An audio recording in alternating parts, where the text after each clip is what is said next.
My husband gave his golden sister a handmade jewelry set for $50,000. All those savings were for our child. Then he called me a housewife, and then my husband, Benjamin, and I have been married for 4 years now, and we've been together for 7. During that time, I've come to know his family fairly well. For the most part, it's been a good relationship with his relatives. They're nice enough, and I get along fine with most of them. But then, there's his sister, Grace. To say we've never hit it off would be an understatement. Grace is the baby of the family, the youngest sibling and, more notably, the only daughter. From everything I've gathered over the years, she's been spoiled from day one. Her mother dotes on her, almost as if Grace can do no wrong, and Benjamin has always been incredibly protective of her. It's the kind of protective that borders on coddling. And let me tell you, I think that's exactly why she has an issue with me. From the moment I met Grace, I knew something was off. She didn't like me. At first, I thought maybe she was just slow to warm up to new people, but it quickly became apparent that it was more than that. There was a coldness about her whenever I was around, an air of indifference. Everyone else in Benjamin's family would go out of their way to make me feel welcome, but Grace? No. She gave me the bare minimum. I realized it was because I didn't play into the special attention she's so used to. I treated her like a normal person, not the untouchable little princess that everyone else seems to see. And that, apparently, was unforgivable in her eyes.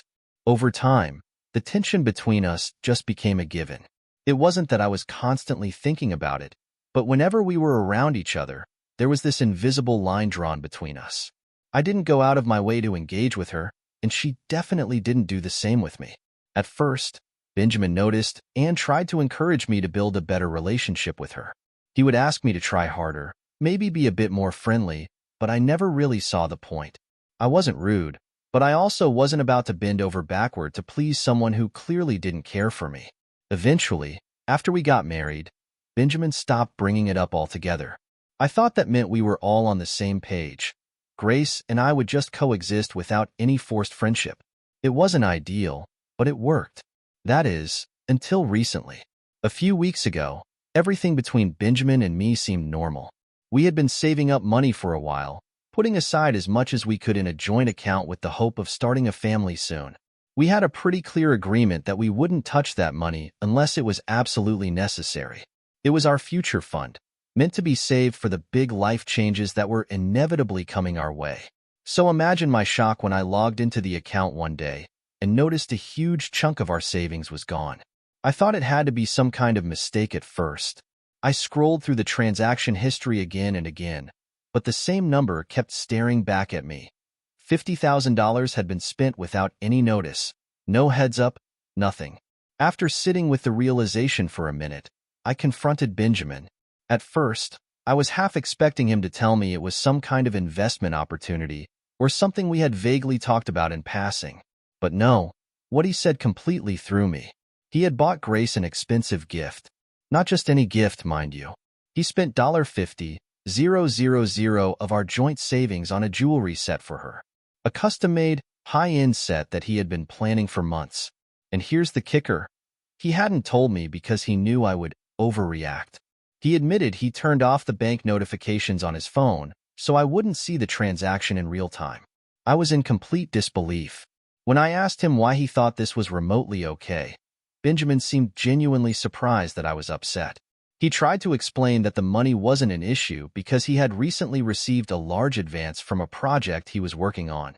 "We're not strapped for cash," he said, as if that somehow justified taking money out of the savings we had been building for our family's future. I wasn't just angry about the money. It was the fact that he had made this massive decision without even discussing it with me. We had always prided ourselves on open communication, on being a team, and now here he was, making a huge financial move behind my back. Not to mention, this was far from a normal gift. We had talked about getting Grace something nice for her birthday, but in my mind, nice meant maybe a thoughtful piece of jewelry or something personal that didn't break the bank. $50,000 was beyond extravagant. It felt irresponsible, unnecessary, and, above all, like a betrayal of our partnership. When I pressed him on why he didn't feel the need to loop me in, he got defensive. He told me I didn't understand the dynamics of having a sibling, that as the older brother, he felt it was his responsibility to take care of Grace in ways I could never comprehend because I don't have any siblings myself. That comment hit a nerve. He knew how sensitive I was about not having family close by, and using that against me in an argument about his poor choices was a low blow. I reminded him about the agreement we had made, that we wouldn't touch the savings until after we had a baby. It wasn't like I was being unreasonable. We had a plan, and he had completely disregarded it. But Benjamin didn't see it that way. To him, this was a perfectly justified expense, something he didn't need my approval for because it was about Grace. And Grace, in his eyes, was worth the sacrifice. I couldn't believe we were having this conversation. I had always known Grace was important to Benjamin, but this was on a different level. It felt like he was putting her needs and wants above ours, above mine. We were supposed to be building a life together, but in that moment, it felt like Grace was the one he was prioritizing, not me. That night, I went to bed with a sinking feeling in my chest. I wasn't sure what this meant for us. Was this just a one-time thing, or was it a glimpse into a much larger issue in our marriage? As much as I loved Benjamin, I couldn't shake the feeling that this wasn't just about the money or the jewelry.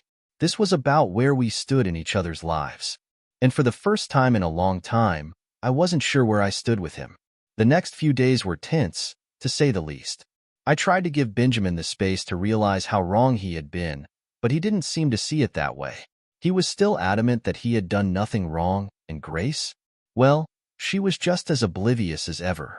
To her, this was probably just another example of how much her family adored her. She didn't see the cracks forming between Benjamin and me, and frankly, I doubted she would care even if she did. This wasn't over, not by a long shot. I just didn't know how we were going to move forward from here. After that argument at the party, everything spiraled out of control in ways I hadn't anticipated. Benjamin and I were already on shaky ground after his expensive, thoughtless gift to Grace. But the party, that was the breaking point. I'm not even sure how it started. We were at a friend's house, a usual social gathering with some of Benjamin's co-workers and our mutual friends. It should have been an evening to relax, have a few drinks, and enjoy ourselves. But instead, the air between Benjamin and me was already tense from the unresolved issue of the $50,000 he had spent without my knowledge. I think deep down, I had hoped he would realize his mistake and apologize, but as the evening wore on, I knew that wasn't going to happen. I could feel his stubbornness from across the room, and as people chatted and laughed, I just felt out of place. At some point in the night, Grace came up in conversation, probably because someone complimented her new jewelry. I tried to stay composed, but inside, the frustration I had been burying started bubbling up. I think Benjamin noticed because, after a few drinks, he came over to me and made a snide remark. Something about how I should try harder to get along with Grace. That's when it all blew up. I remember his words so clearly, like a knife cutting through the evening's buzz. He called me a stupid, irrational housewife. I think my heart stopped for a moment, the sheer shock of it freezing me in place. Jealous of Grace, he said, as if I was some petty person upset because I couldn't compete with his perfect little sister. It wasn't just that he had insulted me. It was the way he said it, with such dismissiveness, as if everything we had built together, all of our shared plans, meant nothing in comparison to Grace's whims. And to make it worse, he hit on something I had been feeling insecure about for months now. My temporary unemployment. After much discussion, Benjamin and I had mutually agreed that I would resign from my previous job. It wasn't ideal, but the stress had been getting to me, and we were both financially stable enough to handle it. The plan was that I would take a break, focus on myself for a little while, and eventually find something new. But hearing him throw my unemployment back in my face like this, using it as a weapon to belittle me, shattered something inside me.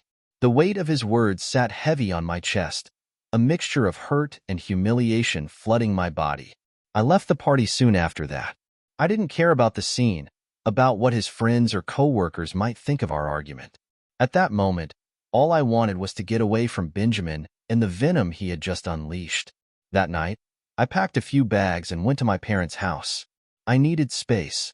Space to think, to breathe, to understand how my marriage had gotten to this point. It wasn't that I didn't love Benjamin, but I felt so small in his eyes, like I was secondary to his family, to Grace. And worse, he didn't seem to care about how much he had hurt me. He refused to admit his mistake, refused to apologize. There was no understanding, no empathy, just that defensive shield he had always used to protect himself from being vulnerable.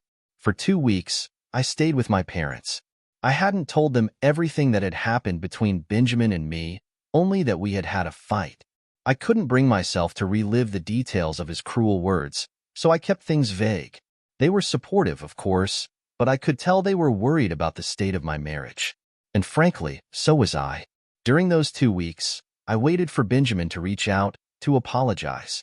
I wanted him to come to me, admit that he had been wrong, and tell me that we could work through this together. But the silence was deafening. He didn't call, didn't text, didn't make any effort to fix things. At least, not until his situation at work went south. When Benjamin finally showed up at my parents' house, he wasn't the contrite husband I had been hoping for. No, he was there because he was in trouble. Real, financial trouble. The company he worked for had lost a major project, and now, Benjamin had to pay back the advance he had received. That same advance he had already spent on Grace's gift. He explained the situation to me, how he had tried to return the jewelry, but Grace had refused. She didn't want to give it back, not even after he told her about his financial predicament. And of course, his parents and brother wouldn't step in to help either. They were always willing to enable Grace's entitlement, but never willing to offer any real assistance when things went wrong. So there Benjamin was, standing in front of me, not because he was sorry for the hurt he had caused me, but because he needed my help. He needed more money from our joint savings to cover the shortfall at work. He had already spent $50,000 on Grace, and now he was scrambling to find a way out of the mess he had created. It was infuriating. He had put us in this position by making rash, irresponsible decisions, and now, instead of taking full accountability for his actions, he was coming to me as if I were the solution to his problem. I wanted to scream, to throw his arrogance back in his face, but I held back. I listened as he laid out his plan, as he tried to convince me that this was the only way to fix things. But deep down, I knew the truth. Benjamin wasn't really apologizing. He wasn't here because he had seen the error of his ways, or because he had realized how much he had hurt me. He was here because he was desperate, because he needed something from me. I could see it in his eyes, the way he avoided looking directly at me. He didn't want to face what he had done, didn't want to admit that he had betrayed my trust. And for the first time, I realized how deep the cracks in our marriage really were. This wasn't just about the money or the gift for Grace. This was about respect, about how Benjamin saw me and valued me in his life. I told him I needed time to think, to process everything he had just thrown at me. And I did. I needed to figure out what this meant for us, for our future. Could I trust him again after this? Could I forgive him for the way he had treated me, not just at the party, but in the weeks that followed? And more importantly, could I stand by him knowing that he would always put Grace first, no matter the cost? As Benjamin left, I felt a mix of emotions: anger, disappointment, sadness. But most of all, I felt a sense of clarity. For the first time in weeks, I knew what I needed to do. This wasn't just about forgiving Benjamin. This was about whether or not I could stay in a marriage where I wasn't respected or valued as an equal partner. And that decision wasn't going to be easy. After the scandal at the party, Benjamin tried to spin the situation in a way that made him seem like he was being the responsible one. He told me that he could have just withdrawn the money from our joint account without saying anything, but instead, he claimed he wanted to be honest with me and ask for my consent. His version of the story made it seem like I should be grateful that he had even come to me in the first place. But that wasn't how I saw it. He had already spent a huge sum of our savings on that ridiculous gift for Grace, and now he was asking for more, under the guise of being transparent about it. It was like he was trying to paint himself as the good guy for including me in this financial mess he had created. I refused. There was no way I was going to let him use our joint savings to bail himself out of a problem he had made on his own. It wasn't just about the money anymore. This was about trust, about respect, about the very foundation of our marriage. I told him as much. If he wanted to fix this, he could use his personal savings, the money he had set aside for himself, but not our joint account, not the money we had both agreed would be for our future. for the life we were supposed to be building together. That was supposed to be sacred, something we only touched for the big moments, and this was far from that. But Benjamin didn't take my refusal well. He became defensive, almost as if he couldn't believe I would dare say no to him. He started to pressure me, saying that I needed to help him because he had lost his project and things were falling apart for him at work. He was desperate, and I could hear it in his voice. But that desperation quickly turned into resentment. He threw it in my face that I wasn't working, as if that somehow made me less capable of making a decision about our money. It stung, especially because it was a decision we had made together for me to take a break from work. He had supported me in that choice, or at least I thought he had. But now it seemed like he was holding it over my head, as if I was some kind of burden for not bringing in an income at the moment. I didn't let him get away with it, though. I reminded him of what he had said to me at the party, how he had insulted me in front of his friends, calling me a stupid, irrational housewife and suggesting I was jealous of Grace.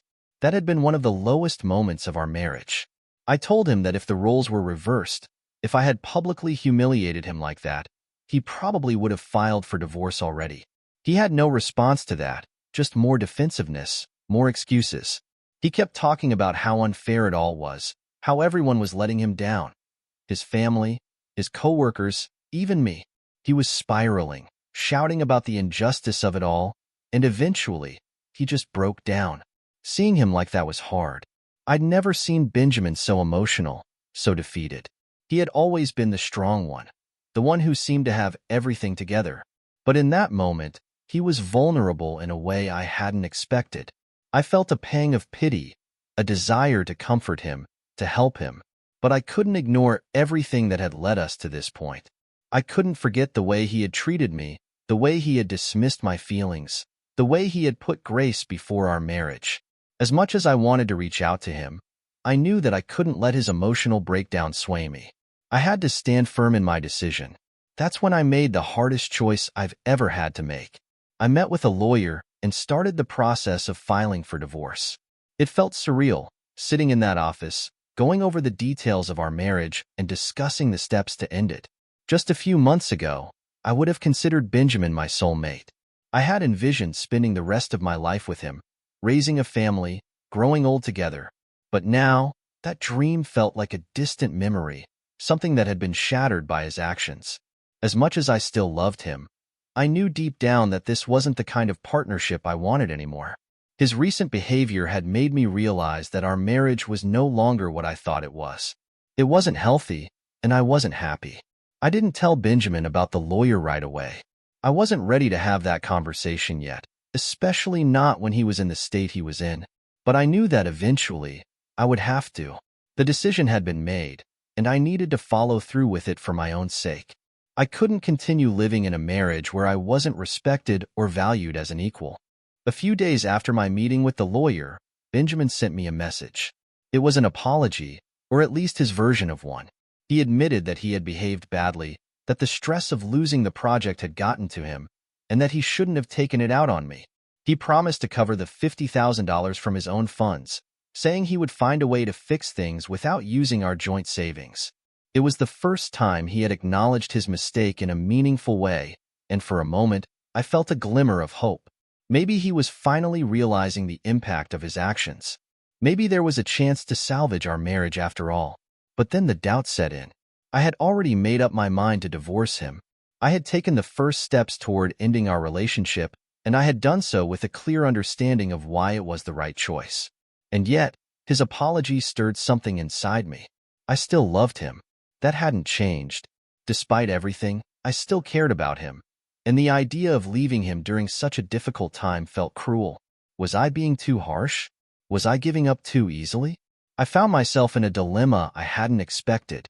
On one hand, I knew that our marriage had reached a breaking point. The way Benjamin had treated me, the way he had prioritized Grace and his own needs over mine, had left deep scars. I wasn't sure if those wounds could ever fully heal. On the other hand, I wasn't heartless. I could see that Benjamin was struggling, that he was going through one of the hardest periods of his life. And now, just as he was apologizing and trying to make things right, I was contemplating walking away. It wasn't an easy decision. Every day, I went back and forth in my mind.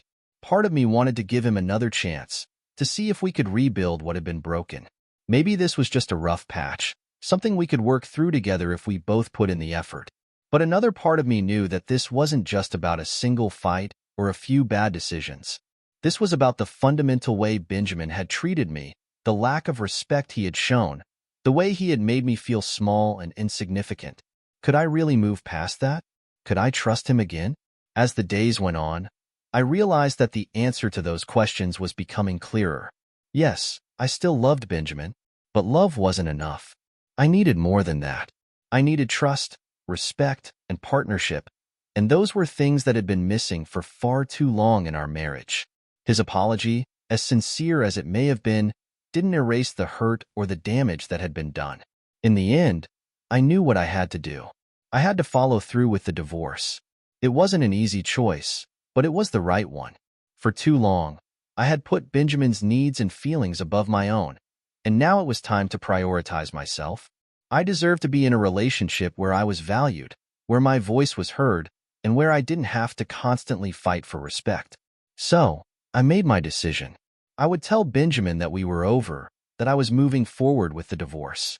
It was going to be painful, and I knew it would break both of our hearts. But sometimes, the hardest decisions are the ones that lead to the most growth. I wasn't the same person I had been when we first got married, and neither was he. It was time to let go and move on, even if it meant walking away from someone I still loved. After days of agonizing over it, I finally made my decision. I knew it was the right one, but that didn't make it any easier.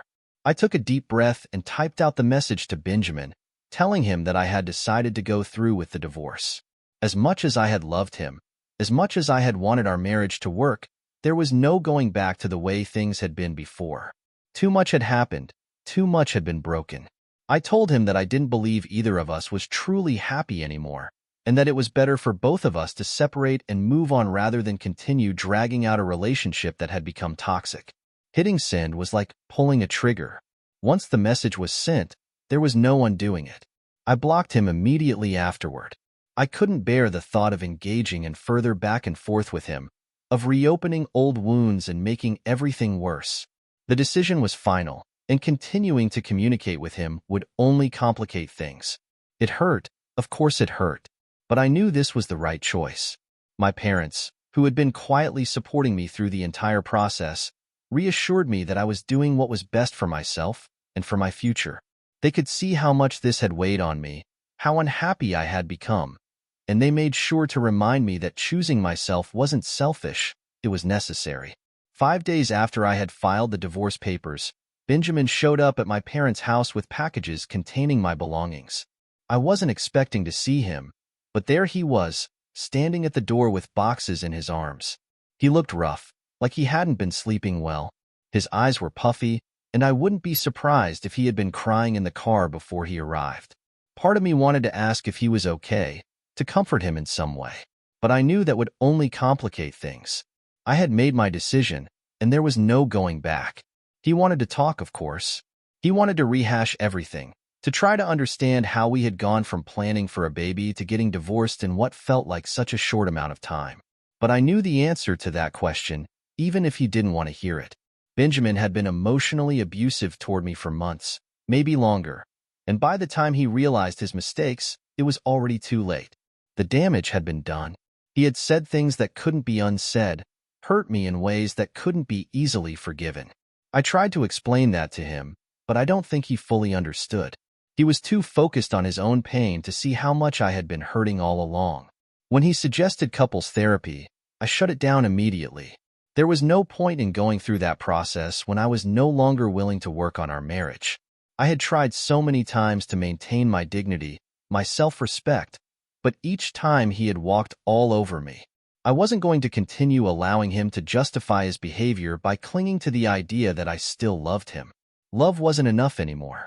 I had given too much of myself, sacrificed too much of my own happiness in the name of love, and now I was done. It was sad, though. I won't lie about that. The realization that we had been planning a child, that we had been on the cusp of starting a family together, only to now be breaking up, it was devastating. But I knew deep down that getting pregnant would have only made things harder. It would have tied me to him in a way I wasn't willing to accept anymore. If I had stayed and had a baby with Benjamin, I would have been trapped in a marriage with a man who prioritized his own ego over my well-being. And that would have been a far worse outcome than what I was going through now. Once all the packages were inside the house, I tried to wish him well, to say goodbye in a way that felt final but not cold. But before I could get the words out, Benjamin had already turned and left. I watched him walk away, a part of me aching to run after him, to stop him and take back everything I had said. But I didn't. Instead, I closed the door and stood there for a long time, staring at the floor, letting the weight of what had just happened settle in. He had been selfish, I realized.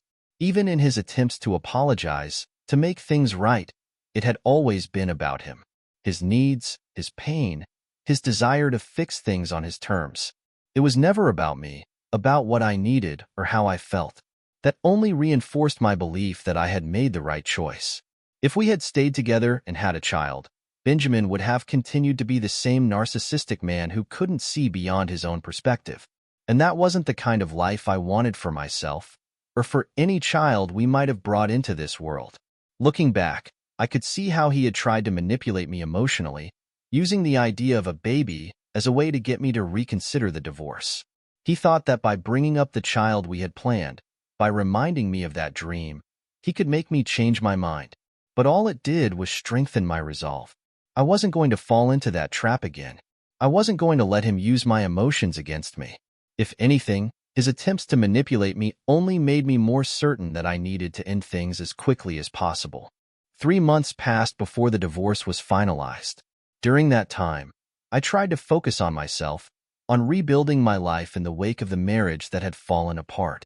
I threw myself into work, or rather, into building something new. After struggling to find a job, I had decided to start my own business. It was small, but it was mine, and it gave me something to pour my energy into, something to look forward to build from the ground up. It was a chance to start over, and I took it. When the divorce was finally official, Benjamin sent me an email. It was a long message, full of apologies and regrets. He admitted that he had been wrong, that I deserved better than the way he had treated me. He acknowledged that his behavior had been unacceptable, and he said that he hoped we could reconnect in the future if I ever wanted to give him another chance. He also mentioned that he wanted to remain friends, or at least be a part of my life in some way, if that was something I was open to. Reading his words was difficult. There was a part of me that wanted to believe him, that wanted to think he had changed, that maybe things could be different if we tried again. But I knew better. I had learned the hard way that people don't change overnight, and that Benjamin's issues ran far deeper than a few months of reflection could fix. His offer to stay friends felt like another attempt to keep a foot in the door, to keep me close enough that he could still have some control over my life. I wasn't going to let that happen. I decided to keep my distance. I needed time to heal, to focus on my own life without the constant presence of Benjamin looming over me. As much as it hurt to sever ties completely, I knew that it was the only way I could truly move on.